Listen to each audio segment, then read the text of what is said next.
আজকে আমরা উত্তরবঙ্গের নদ নদী সম্পর্কে খুব সহজে জানার চেষ্টা করব। এক ঝলকেই উত্তরবঙ্গের নদ নদীগুলির নাম মনে রাখার চেষ্টা করব এবং কার পরে কোন নদী সেটাও জানার চেষ্টা করব। আজকে পশ্চিমবঙ্গের উত্তরবঙ্গের বিভিন্ন নদ নদী সম্পর্কে জানার চেষ্টা করব। কি করব আজকে আমরা?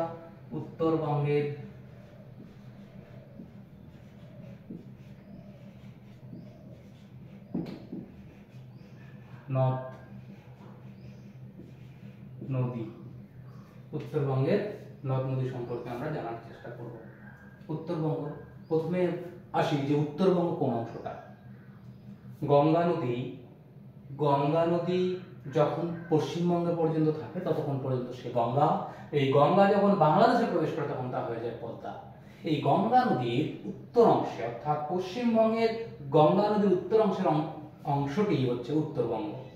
এই উত্তরবঙ্গের নদ নদীগুলি সম্পর্কে আমরা যে জানার চেষ্টা করব। পশ্চিমবঙ্গের নদ নদীগুলো মূলত তিন ধরনের বা তিনটি কেন্দ্রিক হয়ে থাকে।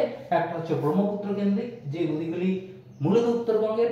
আরেকটি হচ্ছে এই যে গঙ্গার যে শাখাটি ভাগীরথী হুগলি, এই ভাগীরথী হুগলি কেন্দ্রিক।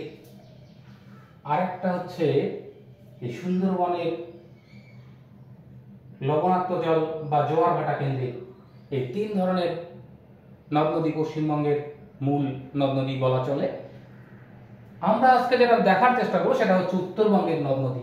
উত্তরবঙ্গের নদ নদী মনে রাখার একটা সহজ কৌশল রয়েছে। সবার প্রথমে যেটা মনে রাখতে হবে যে ম্যাপ ধরে ধরে পড়তে হবে। ম্যাপে যে কোনো একটা দিক থেকে সেটা পড়ার চেষ্টা করতে হবে। পাই ধরে ধরে পড়তে হবে। পাই ধরে ধরে যেরকম রোয়া করা হয় তেমনি পাই ধরে ধরে তোমার পড়তে হবে যে কার পরে কোন নদী রয়েছে। বেশিরভাগ বইগুলোতেই রয়েছে এলোমেলো ভাবে দেওয়া। এখনো পর্যন্ত তেমন কোনো বই নজরে পড়েনি যে একদম ধারাবাহিক ভাবে দেওয়া রয়েছে পরপর ভাবে। এবার যে কোনো ম্যাপ যখন আমরা পড়তে যাই তখন উপরের অংশটা কি হয়? উত্তর, নিচেরটা দক্ষিণ, হাতের ডান দিক হচ্ছে পূর্ব আর এটা হচ্ছে পশ্চিম। তাহলে উত্তরবঙ্গের নদ নদীগুলিকে যদি আমরা পূর্ব থেকে পশ্চিমের দিকে সাজাই বা পূর্ব থেকে পশ্চিমের দিকে আসি, উত্তরবঙ্গের নদ নদীগুলিকে মনে রাখার একটা সহজ কৌশল রয়েছে। সেটা হচ্ছে সা রা কা তো জা তি মহা বা সারা কাত জাতি মা। সারা কাত জাতি মা। সাথে কি হচ্ছে? সাথে একদম পশ্চিমবঙ্গের পূর্বতম নদী বা উত্তরবঙ্গের পূর্বতম নদী। যদি আমরা দেখি উত্তরবঙ্গের পূর্বতম নদী হচ্ছে শঙ্কর। শঙ্করের পরের যে নদীটি রয়েছে এই দেখো শঙ্কর। এই শঙ্কর নদী এসে কোথায় মিলিত হয়েছে? বাংলাদেশে ব্রহ্মপুত্র নদীতে মিলিত হয়েছে। এই ব্রহ্মপুত্র নদী ভারতে যখন থাকতো তখন ব্রহ্মপুত্র, বাংলাদেশে তার নাম ধারণ করে হয়ে যায় যমুনা। বাংলাদেশে যখন প্রবেশ করছে তখন তার নাম হয়ে যাচ্ছে যমুনা। তাহলে এটি ব্রহ্মপুত্রে পড়েছে, কিন্তু যতক্ষণ পর্যন্ত এটি ভারতে থাকছে ততক্ষণ পর্যন্ত ব্রহ্মপুত্র, বাংলাদেশে যাওয়ার পর একটা অংশের পর সেটা হয়ে যাচ্ছে যমুনা। তারপরে আছে রায়ডাক। সারা রাতে রায়ডাক। সংকোষের পরে রায়ডাক। তারপরে হচ্ছে কাতে কালজানি। সারা কা কালজানি। তারপরে আসছে তোরসা। তোরসা। এই যে দেখো তোরসা। তারপরে হচ্ছে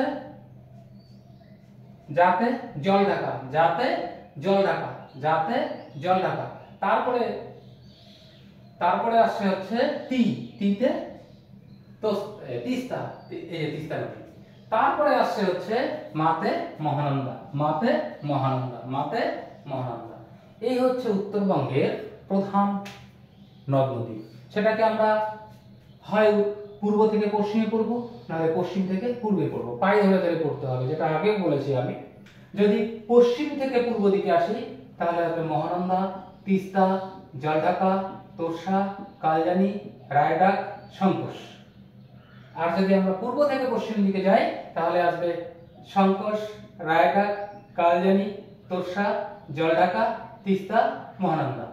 এই কয়েকটা হচ্ছে উত্তরবঙ্গের প্রধান নদী। এর উৎস কোথায়, এর শাখা নদী রয়েছে কিনা, উপনদী রয়েছে কিনা, সেগুলো আমরা পরবর্তী কোনো ভিডিওতে ডিটেলসে পড়ার চেষ্টা করব। আজকে জাস্ট একটা ধারণা যে উত্তরবঙ্গের আমাদের কোন কোন নদীগুলো রয়েছে। তাহলে উত্তরবঙ্গের নদ নদীগুলির মধ্যে প্রধান নদী কোনগুলো? সংকোষ, রায়ডাক, কালজানি, তোরসা, জলঢাকা, তিস্তা, মহানন্দা। এবার এর ভিতরেও আরো কতগুলি নদী রয়েছে।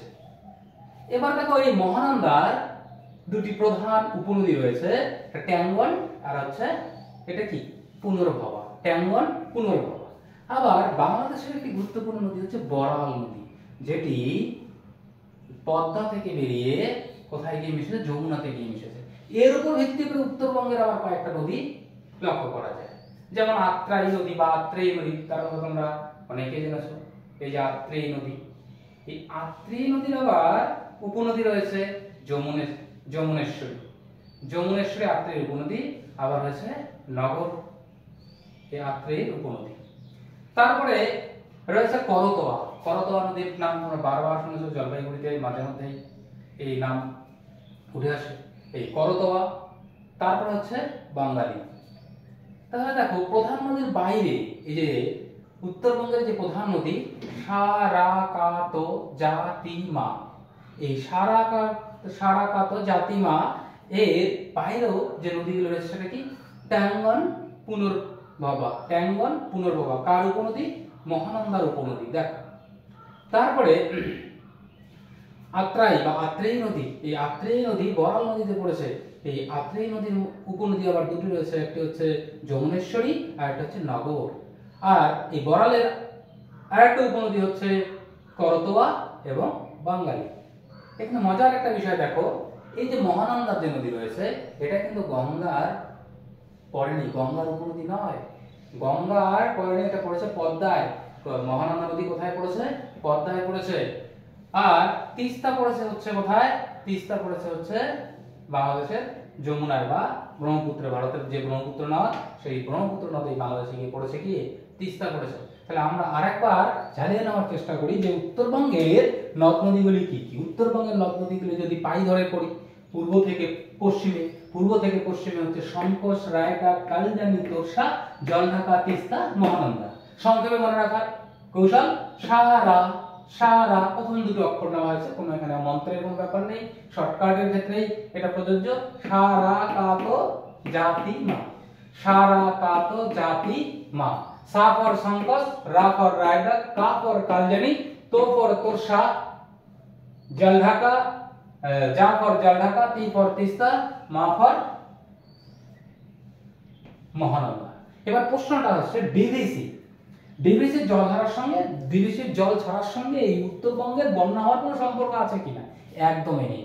কারণ এই ডিভিসি প্রজেক্টটা একদম দক্ষিণবঙ্গের একটি প্রজেক্ট। সেই দক্ষিণবঙ্গের এই ডিভিসির সঙ্গে জল ছাড়ার সঙ্গে উত্তরবঙ্গের বন্যার কোনো সম্পর্ক নেই। এখানে বন্যার মূল সম্পর্ক হচ্ছে পার্বত্য অঞ্চলে, ভুটান পাহাড় বা ওই ধরনের হিমালয় পার্বত্য অঞ্চলে ব্যাপক বৃষ্টি, হিমবাহের গলন এবং ভুটানের তালা ড্যাম, সেই তালা ড্যামের জল যদি হঠাৎ করে ছেড়ে দেওয়া হয় তাহলে এই উত্তরবঙ্গে বন্যা হওয়ার একটা সম্ভাবনা আছে, যেটা কয়েকদিন আগে হয়ে গেল। তাহলে উত্তরবঙ্গের মূল নদীগুলি আমরা জানলাম। তারপরে উত্তরবঙ্গের আরো যে ছোট ছোট নদীগুলো রয়েছে সেটা হচ্ছে ট্যাঙ্গন, পুনর্ভবা, যা তার উপনদী, মহানন্দার উপনদী। আবার বড়ালের উপনদী হচ্ছে আত্রেয়ী বা আত্রাই। এই আত্রেয়ী নদীর উপনদী হচ্ছে যমুনেশ্বরী, নগর। এবং বড়ালের আরো দুটি উপনদী হয়েছে, একটা করতোয়া আর হচ্ছে বাঙালি। আর বড়াল হচ্ছে এই পদ্মা থেকে বেরিয়ে এসে যমুনায় মেশা একটি নদী। এই হলো আজকে উত্তরবঙ্গের নদ নদীর একটা প্রাথমিক ধারণা। তার মানে এই নয় যে তার এইখানেই এর পুরো পড়াটা শেষ। পরবর্তীতে যদি কোনো ভিডিওতে আমাদের সম্ভব হয় এর ডিটেলস আমরা জানার চেষ্টা করব। এক ঝলকে, এক পলকে উত্তরবঙ্গের নদ নদীগুলির নাম মনে রাখার সহজ কৌশল এটাই।